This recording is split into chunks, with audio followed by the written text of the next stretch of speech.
Welcome, ladies and gentlemen. The Wood Elves have called upon the tree spirits to aid them in their battle against the dreaded Beastmen. So we have Killerino will be leading the Wood Elves, and then we have the Japanese Hawk will be leading the Beastmen forces. So for the Wood Elf forces, we do have a rather interesting build, as we do have a bunch of treekin with the Firebark Elders as well. So there's 4 total treekin on the field, and they will be backed up by a bunch of War Dancers. So we have 4 War Dancers, and then we have 3 War Dancers with Azrai Spears. So a rather elite core of infantry, as the Tree Bark Elders here are going to kind of provide that tankiness that the War Dancers just don't have, because they're pretty much a glass cannon. All the War Dancers are. Even the War Dancers with Azrai Spears, they have very good anti-large, and it's pretty much the best that the Wood Elves can bring. However, they just don't have the sustainability to really punish cavalry and other forces fairly well. We also do have a Branch Wraith, and that Branch Wraith is going to be bringing Earthblood as well as the Pendulum. And we have a Glade Lord up in the sky going to be bringing Prey of Anathrema and Arrows of Kurnos. So a little bit of net to kind of shut down some of the mobility of the Beastmen, but otherwise it is pretty much just going to be a melee rush, as the treekin are just going to try and hold that line and allow those War Dancers to get that damage off that they need to.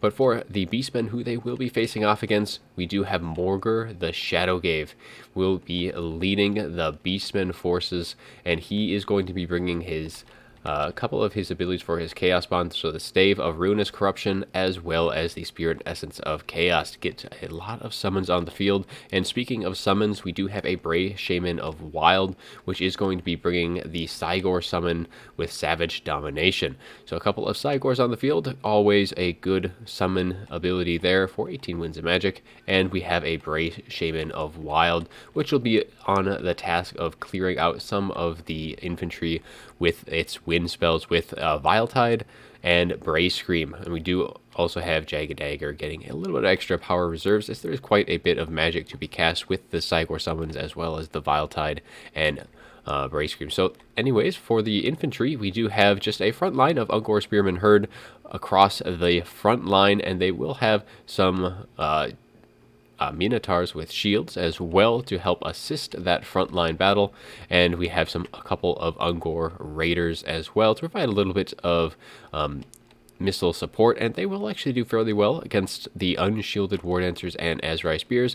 Not so much against that Treekin. The Treekin are very stalwart units with 90 armor, and they won't be taking a whole lot of damage from them. We do also have a couple of Centaurs on this flank with some Chaos Warhounds with poison, and there are going to be some more on the other flank as well. There are some more Minotaurs in the forest there, but a couple more Centaurs and another Chaos Warhound. So definitely thinking that there's going to be some more archers for those mobility forces to deal with.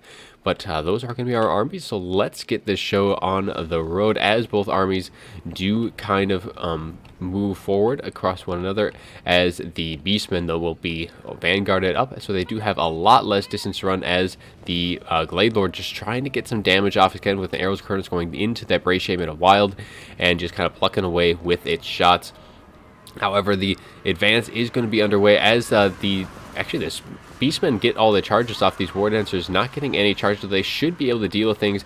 And right now, the Treekin really should be mixed in with the War Dancers here, as is up in the tree line here, because the Treekin need to be providing that pretty much that tankiness, and then the War Dancers will be doing the damage. And the Azrai Spear is getting charged by the Centaurs, and as long as the Centaurs are able to cycle in and out of this engagement here, they should be able to break down those War Dancers fairly, fairly quickly. And a nice little Bray Scream here doing a decent amount of damage to the War Dancers. However, it does also rout the Ungor Spearmen Herd, who are just not really cut out for this, as there is going to be a nice pendulum into the stationary Chaos Warhounds. Very nice damage there, kind of free damage, but the Beastmen are starting to collapse upon the Wood Elf formation here, but we do have just a mosh pit of Treekin right now with the Minotaurs with shields. It's not their great weapon, so they don't have quite the damage output that they need to cut through these Treekin. Had there been the great weapon variant, they would have just destroyed these Treekin. That we do get a Chaos Spawn summon in the back, and it looks like we also have a Cygor summon mixed into this little mosh pit of Treekin and War Dancers. But yeah, the Gladenlord's still just kind of off, just plucking away at this Brace Shaman a Wild, slowly whittling it down and finally routing it off. So that's one character down. There's nothing that can really deal with that in the sky. There's no mana cores or anything of the like, and just 2 units of Ungor Raiders. Not going to be enough to deal with that. Though we do have some of these War Dancers off in the back, maybe trying to get onto these Ungor Raiders, though these Minotaurs with shields are quickly pursuing them, though we do have a mass of other Azrai Spears and War Dancers mixed in with the Branch Wraith, as well as another Treekin looking to come in to support that unit. But this mosh pit right here is really where things are, and that is a very beautiful cast of the Pendulum here, wrecking through those Ungor Raiders. But otherwise, this frontal engagement, the Treekin are all holding very stoutly. However, the War Dancers are slowly getting whittled down by just the mass of troops, and the Chaos Spawn, both of the summons here, are kind of on their last legs. So once those spawns do dissipate, things are going to look a little bit better for the Wood Elves here. But however, this is the opportunity for the Beastmen to really deal with 3 of the Treekin without the support of the War Dancers, as the War Dancers and the Azrai Spears have all now routed, and the Warhounds are going to pounce on them and make sure that they are chased off. However, this little blob of infantry here is going to be coming in to assist the Treekin very shortly, and that is where things are going to start to get a little ugly, as a nice Prey of Anathorim is shutting down these Chaos Warhounds with poison, and these Azrai Spears should be able to push them off fairly quickly. And with how much damage they've taken, I don't know if they will be back. And now these Minotaurs with shields are also looking to come back, but the Gladelords just still staying in the sky, looking to get some damage off. And another Brace, or Vile Tide, I believe that one is, and not quite close enough. And there is that Brace Scream doing a nice amount of damage to those War Dancers. And yeah, those teardrop effects really need to be cast a little bit farther ahead to get that max amount of damage. But yeah, now it is just a mosh pit of Senegors, Minotaurs, and Treekin here, just wearing down one another. Chaos Warhounds are going to be routing off, and these Senegors, they need to just be cycling in and out. They cannot really sustain themselves in damage for very long. There is a little isolated unit of Treekin off here, when maybe these 3 Senegors could slowly whittle it down, though I think it's just going to take so long.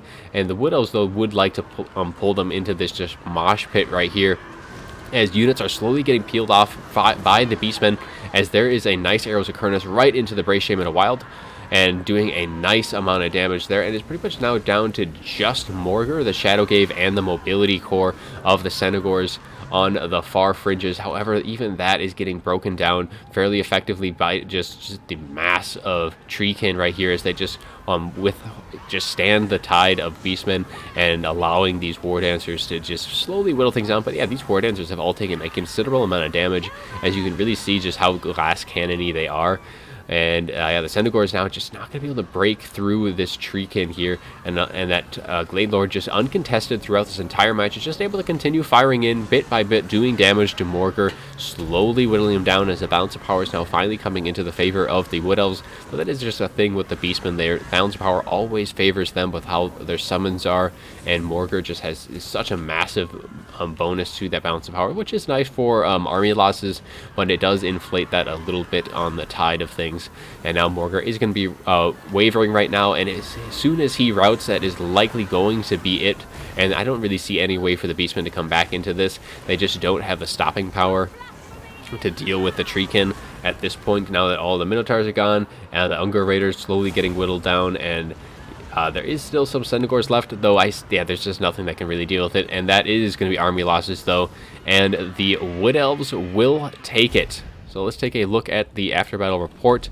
Yeah, just the Treekin barely losing any of its own models, as they just weathered the storm. Not a whole lot of kills on them, though I'm actually kind of surprised to see they got as many as they did, though I guess they were up against some pretty low level, just some Ungor Spearmen, so that could really account for all of that. The War Dancers are the damage dealers here, 239 on this unit here.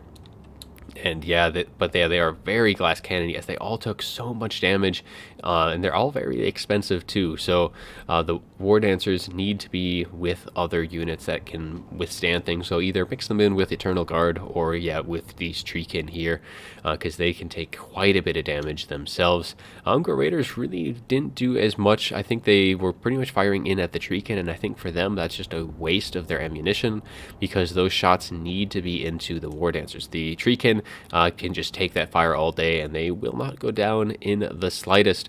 And you can definitely see, though, with this Beastmen army that they were expecting to see archers, at least some of them, because they had a bunch of Chaos Warhounds with poison and a bunch of mobility with the Centaurs to deal with Wild Riders and the like. The Minotaurs with shields, bringing the shielded variant was probably the right idea, because you're expecting to see archers or some kind. However, the great weapon variant against this army probably would have been better, because it would have allowed them to chew through these treekin a little bit better, because the Minotaurs with shields just aren't going to be able to cut it against them. And as you can see, the treekin just were able to withstand that. Branch Wraith was able to heal things up and had some very nice pendulums as well onto some of these Ungor Raiders, doing a lot of damage, shutting down that ranged. But a very fun match. I do kind of like this different style of build for the Wood Elves, because you normally just see Way Watchers or something very similar to that. But otherwise, that is all I have for y'all today, and I hope you do enjoy the video, and as always, have a good one.